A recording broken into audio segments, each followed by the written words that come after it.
नमस्कार मेरे दोस्तों।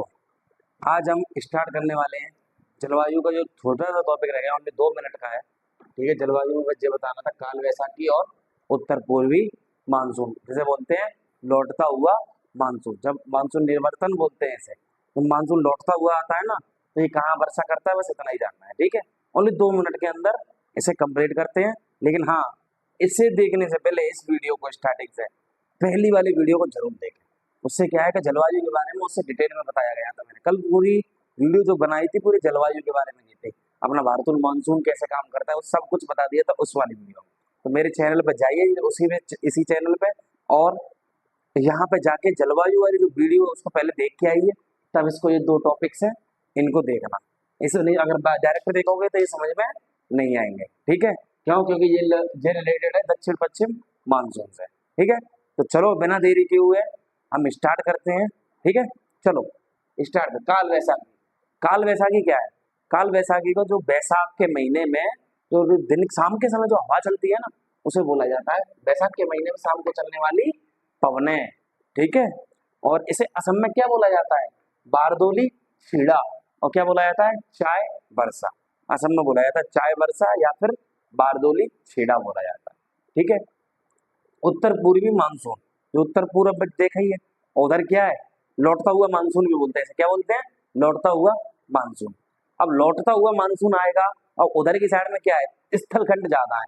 अब स्थलखंड ज्यादा है तो उधर से वो नमी मिलेगी वह हवाओं को? नहीं मिलेगी। तो क्या है, ये भारत में वर्षा बिल्कुल भी नहीं करता है। लिखा दिया इस मानसून से नमी कम है, इसलिए भारत में वर्षा कम करता है। ठीक है, लेकिन हाँ, जब बंगाल की खाड़ी से थोड़ी हवाएं लेकर हवाएं आती हैं उधर से लौटती हुई, तो नमी ग्रहण करती हुई आती है, इसलिए तमिलनाडु का जो तट है जिसे बोला जाता है कोरोमंडल तट, वहां पे क्या करता है? बरसात करता है। और मैंने बताया भी था दक्षिण पश्चिम मानसून में कि तमिलनाडु में बरसात दक्षिण पश्चिम मानसून से नहीं होती, वो होती है लौटते हुए मानसून से। ठीक है, तो हमारा आज जलवायु का टॉपिक होता है बिल्कुल कंप्लीट। ठीक है, इसे नोट डाउन कर लो। अब इसके बाद मैं लेके आ रहा हूँ परिवहन का टॉपिक। चलो इसे नोट डाउन करो, अब परिवहन का टॉपिक ला रहा हूँ। चलो दोस्तों, हमारा जलवायु को टॉपिक हमने कंप्लीट कर लिया था। अब हम चलते हैं बिल्कुल न्यू एंड फ्रेश टॉपिक के साथ, और सेशन को हम कंटिन्यूस करते हैं।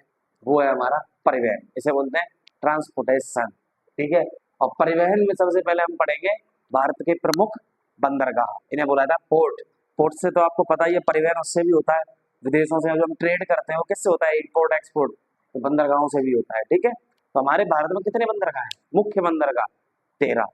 ठीक है, तो एक एक करके सबके बारे में जानते हैं। चलो, क्योंकि फैक्चुअल डाटा आता है आपके में, बस अपने में तुम्हें याद कराऊंगा यहीं पे, कहीं और घर पे याद करना ही नहीं पड़ेगा। जैसे कि देखो, पहला बंदरगाह कोलकाता। कोलकाता कहाँ है पहले ये बताओ? कोलकाता पश्चिम बंगाल में है तो वेस्ट बंगाल। ठीक है, पहला याद हो गया। दूसरा पारद्वीप। पारद्वीप मतलब पार किधर? इधर की साइड में, पूर्व। पी से क्या पार पूर्व आ गया कि नहीं आ गया? तो कहाँ पे? उड़ीसा। विशाखापट्टनम आपको पता ही है कहाँ पे? आंध्र प्रदेश में। ये सब पता है, ये पता होना चाहिए। विशाखापट्टनम बहुत इंपोर्टेंट है। कामराजोर जो कहाँ पे है? तमिलनाडु में। चेन्नई पता ही है, तूतीकोरन पता ही है, ये दोनों इंपोर्टेंट है। ठीक है, तो ये कहाँ पे है? ये भी दो तीन दोनों कहाँ पे है? तमिलनाडु में। ठीक है, ये यहाँ तक याद हुए। कोचीन। कोचीन कहाँ पे है? आपको पता होना चाहिए, मैंने सब कुछ पढ़ा भी चुका हूँ, पीछे की वीडियो देखोगे तो। ये कहाँ पे है? केरला में। ठीक है, न्यू मैंगलोर। बंगलोर बेंगलोर कहाँ पे है? कर्नाटका में। तो न्यू मैंगलोर बंदरगाह कहाँ पे है? कर्नाटका में। मरमू गोवा। गोवा आ गया, तो गोवा, गोवा में आ गया कि नहीं आ गया? मरमू गोवा। जवाहरलाल नेहरू पोर्ट, ये कहाँ पे? महाराष्ट्र में। कांडला या दीनदयाल उपाध्याय। दीनदयाल उपाध्याय कहाँ के रहने वाले थे? गुजरात के। ऐसे याद किया करो। Port Blair. जो पोर्ट ब्लेयर है ना, पोर्ट ब्लेयर, जो तो पता ही है आपको, ये कहाँ की कैपिटल है?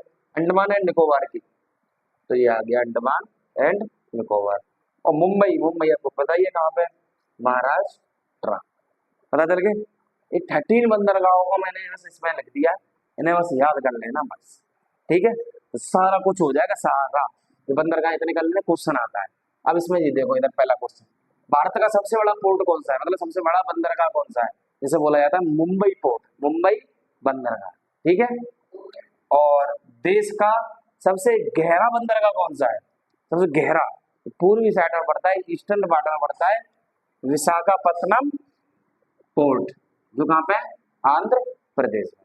ठीक है, तो चलो नोट डाउन करो, इसे नोट डाउन करके इसको चलो मैं आगे और लेके आता हूँ। ठीक है, करो नोट डाउन।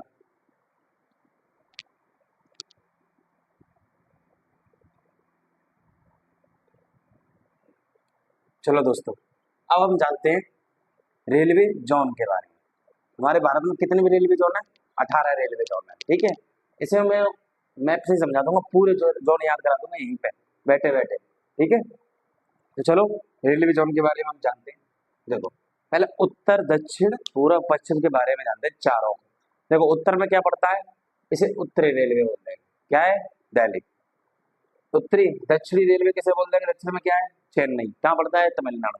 इसे साउथ रेलवे बोलते हैं। और इधर की साइड में वेस्ट साइड में क्या पड़ता है? मुंबई चर्च गेट। ये क्या है? पश्चिमी रेलवे। ठीक है, ये क्या पड़ता है? कोलकाता। ये कहाँ पे? पूर्वी रेलवे। ठीक है, चार रेलवे जो नहीं याद हो गए। अब इनसे और याद कराता हूँ। देखो, उत्तर मध्य, मध्य में है कि नहीं है उत्तर के? तो ये क्या हो गया? उत्तर मध्य रेलवे प्रयागराज। पूर्व मध्य रेलवे क्या है? हाजीपुर। दक्षिण मध्य रेलवे क्या है? सिकंदराबाद। ठीक है, और पश्चिम मध्य रेलवे क्या है? जबलपुर। कितने हो गए? 4 और 4 8। अब और याद करते हैं। आओ इधर देखो, ये आ गया, ये किसमें आ गया? उत्तर पूर्वी रेलवे किसमें आ गया? गोरखपुर में। दक्षिण पूर्वी रेलवे बिलासपुर।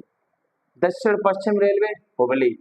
और उत्तर पश्चिम रेलवे जयपुर। कितने हो गए? 12। उसमें चार कितने बचे आपस में? 6। 6 में लिख दूंगा बाद में। लेकिन ये मैंने देखो कितना मैप से तुमने करा दिया ना।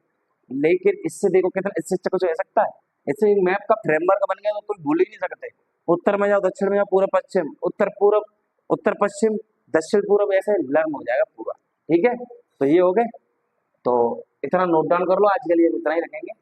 ठीक है, अब इसमें और नहीं है कुछ भी, ये देख लेना इसको, क्योंकि 4 4 8 और 4 12।